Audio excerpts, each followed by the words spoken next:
बिस्मिल्लाहिर्रहमानिर्रहीम अस्सलामु अलैकुम वरहमतुल्लाहि वबरकातुहू। तो welcome to Kitchen with Food Secret. मुझे उम्मीद है कि अल्लाह के फजल करम से आप बिल्कुल ठीक होंगे। तो आइए अब हम चलते हैं रेसिपी की तरफ। मैं आपके लिए लाया हूँ गाजर की खीर, बहुत ही मज़ेदार और लजीज होती है। तो चले आए अब हम चलते हैं इसके इंग्रेडिएंट्स की तरफ। तो सबसे पहले मैंने लिया है 2 kg मिल्क। उसके बाद हमने लिए किशमिश, बादाम, गिरी। ये एज़ रिक्वायर्ड है, जितनी आप यूज़ करते हैं या जितनी आप डालना चाहते हैं उतनी डाल लें। चावल हम यूज़ करेंगे 1 कप, और गाजरें मैंने लिए तकरीबन मीडियम साइज़ की 3 कद्दूकश। तो चलें शुरू करते हैं।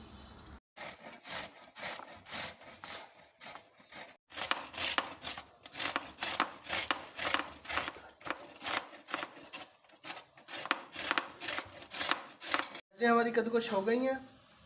अब हम रखेंगे दूध को गर्म करने के लिए। तो खोया मेरा फ्रीज हुआ था, मैंने वो पहले ऐड कर दिया था। तो अब हम करेंगे दूध को ऐड।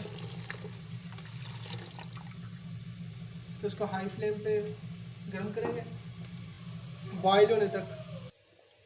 तो दूध मैंने बॉयल होने के लिए रख दिया है, तब तक हम काट लेते हैं बादाम को।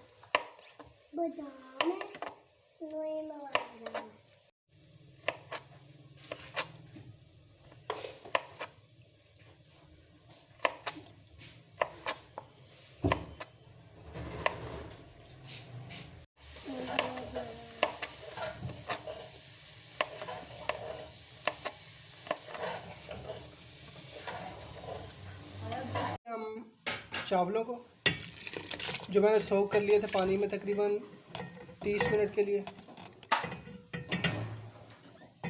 तो दूध में खुशबू के लिए आप इलायची भी ऐड कर सकते हैं। तो मैं इसमें ऐड करूँगा इलायचियाँ, तकरीबन मैंने 3 ऐड की हैं। तो आपने चावलों को पकने तक पकाना है। तो देखें हमारे चावल रेडी हो गए हैं। तो अब हम ऐड करेंगे कश की हुई गाजर।